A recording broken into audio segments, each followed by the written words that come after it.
from here in the Holy Land. Welcome to the Nourish Your Biblical Roots podcast. I'm your host, Yael Eckstein, President and CEO of the International Fellowship of Christians and Jews. Each week, we'll explore the Jewish roots of your Christian faith and nourish those roots with inspirational insights and ancient teachings that are so relevant to our lives today. Let's get started.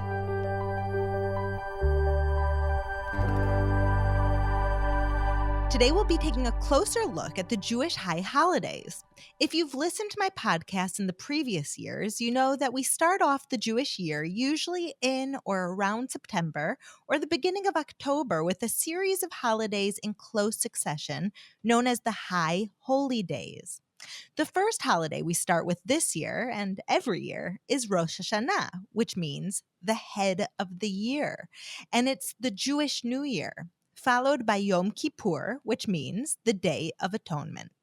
One of the main rituals associated with the High Holy Days is the sounding of a ritual trumpet.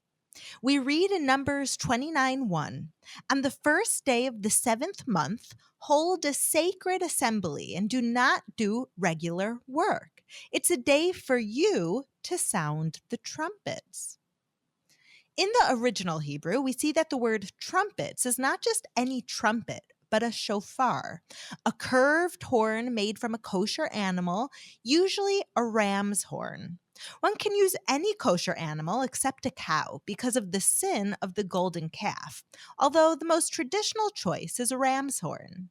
While this verse that we just read from Numbers refers to Rosh Hashanah, we also blow the trumpet shofar on Yom Kippur, and every morning in the month leading up to Rosh Hashanah, as a way of getting us ready emotionally and spiritually for the new year.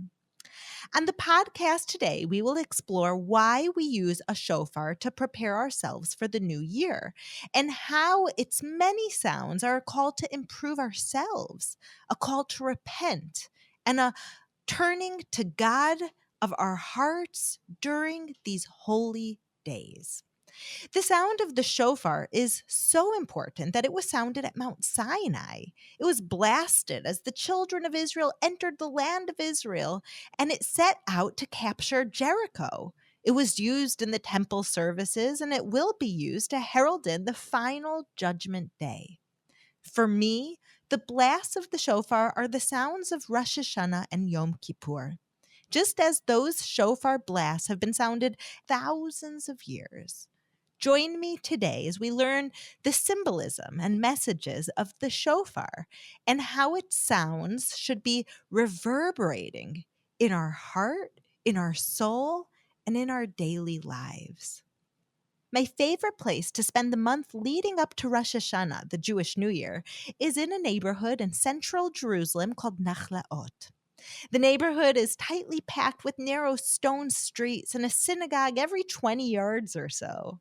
Every morning after morning prayer services, all of the synagogues blow the shofar to remind everyone in Jerusalem and in the world that God is our King, that we need fixing, and we must all wake up spiritually. The buildings are so close together, and there are so many synagogues that in some streets you can spread out your arms and almost touch two synagogues, one on each side of the street.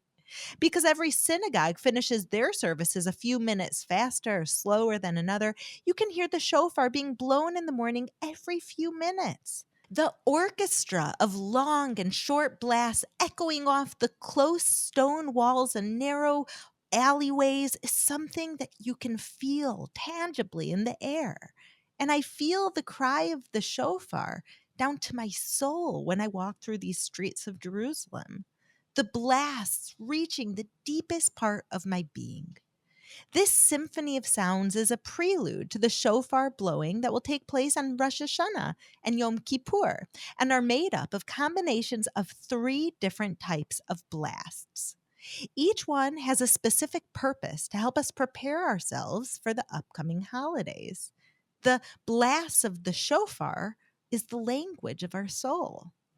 Each type of these 3 brilliant blasts are different lengths and have a Hebrew name, which is meant to reflect its true purpose. These names give us our first clue as to what we should learn from that specific shofar blast. The first type is called Tekiah, which means a strike in biblical Hebrew and is one long blow of the horn. This type of blow is often called the heralding blast, and it is used for royalty and during a coronation. For example, a tekiah, the long blast of the shofar, would be blown to herald the entrance of a king or queen into a court. This blast symbolizes our recognition of God as our one true king. The second type is Shevarim. This word means broken. It is made up of 3 short blasts and literally sounds like crying. It represents our brokenness and how we must cry out to the Lord to help us fix ourselves. And the last and third blast type is called Teruah, and it is 9 short blasts blown in rapid succession. And this word means warning. It's meant to wake us up to what we have to accomplish. It's also called God's alarm clock for our soul. So, what is the deeper meaning of these 3 shofar blasts? I'd like to start by listening to the sound of the first type, a tekiah. I don't know about you, but hearing that sound makes my heart beat faster with anticipation. It's no wonder that this very blast is the one that was used to announce a king in biblical days.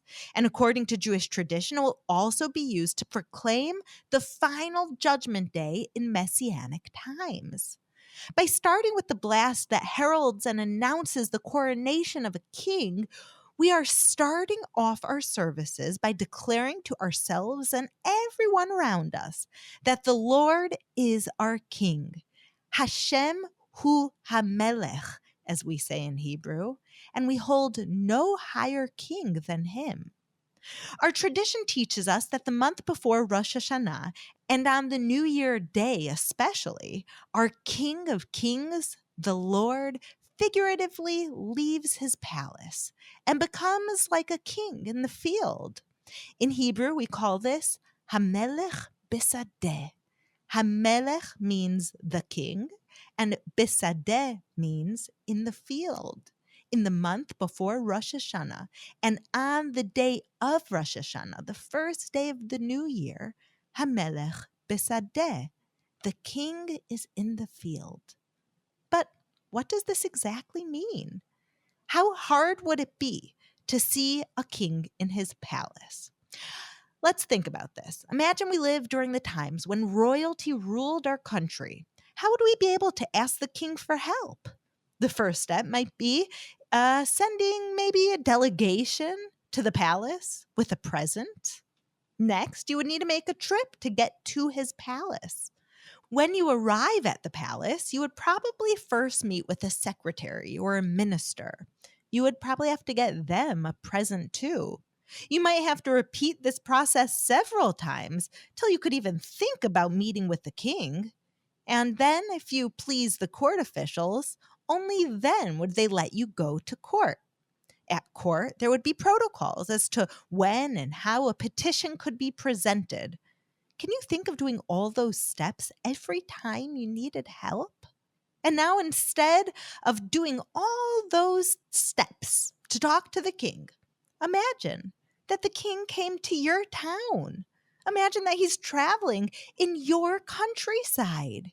He's between cities and takes a break by the side of the road in a field. He sees a peasant approaching him. The king's guard looks over the peasant and turns to the king. The only thing standing between that peasant and his king is whether or not the king nods to the guard to let the peasant through. Well, imagine that this was us and God. In the month leading up to Rosh Hashanah, God is like this king in the field. We crown him as our king, and he is so accessible to us. How great is his glory that we can reach him in the figurative field right behind our house, instead of all those steps needed to see him at his palace. He wants us to work on ourselves so much that he makes the job easier by making himself more accessible to us. All we have to do is go out into the field, go out into prayer, go out with a heart that's searching for him, awakened by the shofar. Now, this isn't to say that during the rest of the year we cannot reach out to God. Of course we can. But it's during this time of intense introspection and reflection in anticipation for Rosh Hashanah that the Tekiah reminds us how much easier it is for us to talk to him during this period when we're searching. So we have just joyfully heralded the Lord as our King, and after we recognize him as such through the first blast of the shofar, we need to take ourselves to the next level, which leads us to the second type of blast. This sound is called Shevarim, which means broken. And the sound is indeed a broken sound made up of 3 blasts. It's not straight and royal like the first. It's meant to sound like someone weeping. Let's listen to the sound of Shevarim. I remember being a first-time mother to my oldest daughter, Mayora. Every time she would cry, I would come, no matter how tired I was or how late the hour was. And being a new mother, I often ran to her. But then began the real test of motherhood. Was her diaper wet? No. Did she want to eat? No. Did she need a burp? No. Was she sick? No. There I was, running down the list in my head of possible reasons that my sweet baby Mayora could be crying. In the beginning, it sometimes took me longer than I cared to admit to figure out what she needed. But as a mother, I provided to her the things that she needed to grow up into the healthy and strong young woman that she is today. We started off joyously proclaiming the Lord as our King, and now here we are crying out to the Lord just like my daughter cried out to me. Talk about emotional whiplash, jumping from joy to crying the next second. But this is the truth. This is part of life. Both emotions are part of preparing for the new year. Just as we read in Psalms, serve the Lord with fear and celebrate his rule with trembling. But how can we do both? How can we both tremble and celebrate at the same time? The truth is that we can't truly cry out to a Lord that we don't happily recognize as our God and as our King of Kings. Children ask for things from people taking care of them because they know that their caretakers will fulfill their needs. They don't just go to a stranger crying out for help. This trembling and crying couldn't have happened without us first recognizing he who is above us, who takes care of us, who loves us, Avinu Shebashamayim, our Father in heaven. Our tradition also teaches us that our crying isn't meant to make us sad. It's actually meant to draw us closer to God by recognizing that he is the one who is there to help us. It is he who has come down to the fields, extending his hand to us and helping us fulfill our needs. It's kind of like when my mom from America comes to visit me. When I see her get off that airplane after not seeing her sometimes for months, I break down crying. She came to visit me. She came to help me. She came to see me. And it's just like my daughter when she was a baby who cried for me to provide for her with the things that she needed. This is the same thing. Like my daughter cries out for me, like I cry out for my mom. All of us are crying out to God to give us what we need to fix our broken parts. Because with God's help, nothing is irrevocably broken. This is the time to ask ourselves what we need God to help us with. Sometimes during the year, we don't look at those things. We don't ask those questions. We do the best with what we have.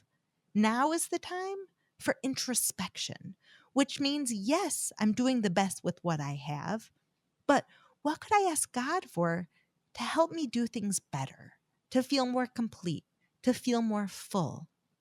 These questions require us to look at our actions of the past year.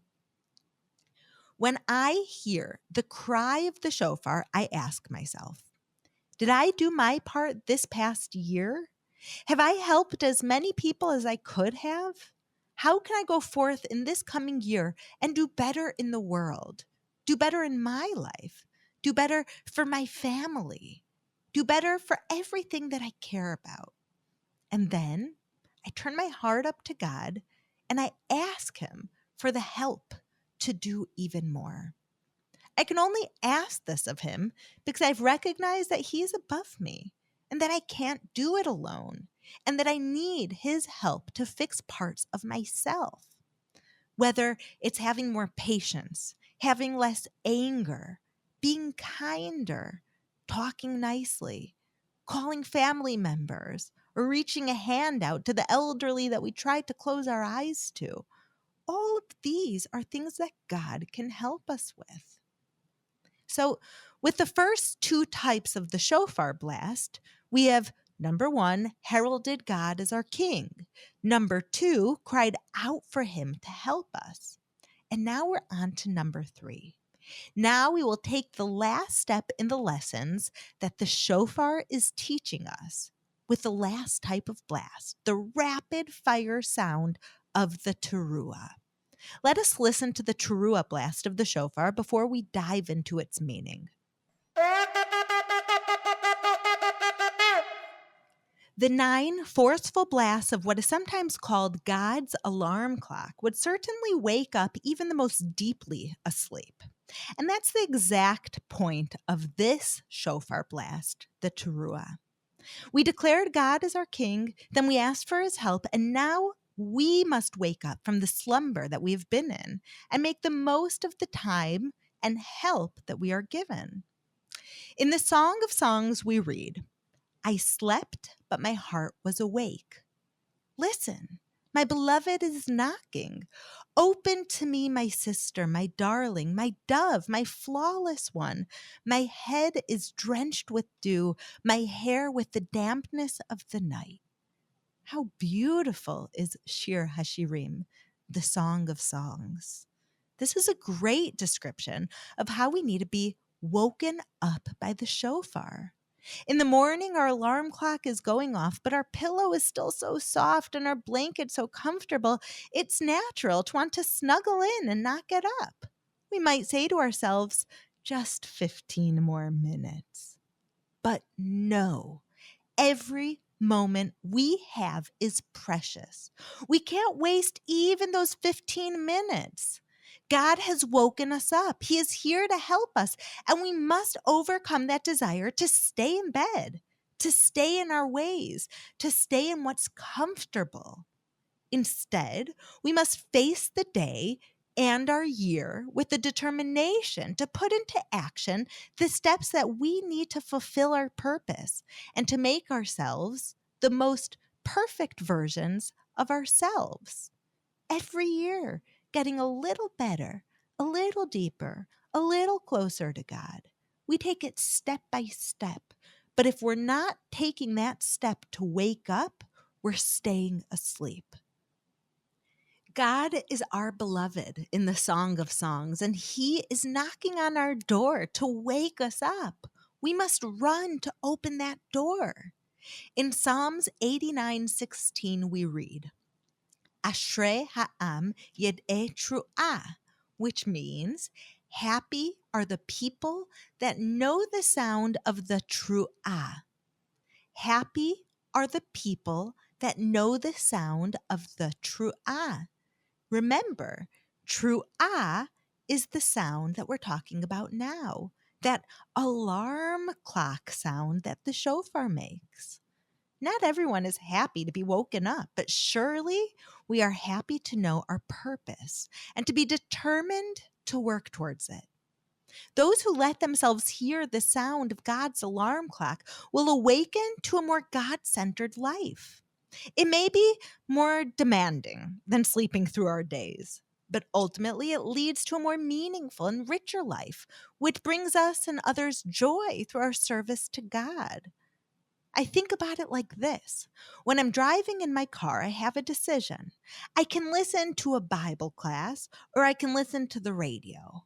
Which one is the choice that someone who's been woken up by the alarm clock, by the Teruah, which choice is the one that that person will make? The blasts of the shofar have reminded us for generations, exactly at this time now, around the high holidays, that God is our King. Hashem hu Hamelech. He will help us if we ask him for help. And now it is up to us to do what we can do with that help and use this year to awaken our hearts, to turn it to God, and to serve the Lord to achieve our purpose. In the Bible, when the Israelites are preparing themselves to receive the Torah from God in Exodus 19:16, we read these words. On the morning of the third day, there was thunder and lightning with a thick cloud over the mountain and a very loud shofar blast. Everyone in the camp trembled. Then Moses led the people out of the camp to meet with God, and they stood at the foot of the mountain. Mount Sinai was covered with smoke because the Lord descended on it with fire. The smoke billowed up from it like smoke from a furnace, and the whole mountain trembled violently. As the sound of the shofar grew louder and louder, Moses spoke, and the voice of God answered him. Our relationship with God is the most important relationship in our lives. In this verse, we see a compacted example of the key lessons we need to learn from the shofar in maintaining, repairing, and flourishing from this relationship. The Israelites were waiting for God because they recognized him as their King of Kings. They trembled and were led out to him just as if they were crying out and going to him for help. And the shofar blast grew louder and louder, making sure that they were fully awake to the meaning of what was about to happen, a revelation. They were about to receive the Bible, change history. They were about to know their true purpose and how to attain it right there on Mount Sinai. This week, let us consider the lessons of the shofar and how we might apply those lessons to our own lives. Take time to reflect on where you are right now. What do you need God's help with? Remember that the shofar reminds us that he is accessible for us to ask him for help. He is there listening to us, waiting for us to call out. So, cry out to him and ask God for that help, even in little ways every single day. A small thing like asking his help to be kinder to someone, to judge another more favorably, to turn the other cheek. All these little steps of asking God to help builds not only yourself, but your relationship with him. Wake up to the good in your life. The shofar reminds us that all we have is a gift from our King. Take some time to jot down all of your blessings, a gratitude journal for which you are grateful, and ask yourselves, what do you need to improve upon for the upcoming year? Because remember, it's only after you ask yourself that you could go to God asking for the strength and wisdom. And you know what? Our King is always close and ready to help. Let us all reaffirm our allegiance to God as the King, the Melech over our lives, and let that commitment dictate the choices we make and the goals that we set for the year. Shavua Tov, my friends. Have a wonderful week from here in the Holy Land. Thank you for listening to the Nourish Your Biblical Roots podcast. If you like what you have heard, visit me at mybiblicalroots.org for more of my teachings, videos, blogs, and books. You can also follow me on Instagram at Yael_Eckstein or on Facebook at Yael Eckstein. Shalom and see you next week.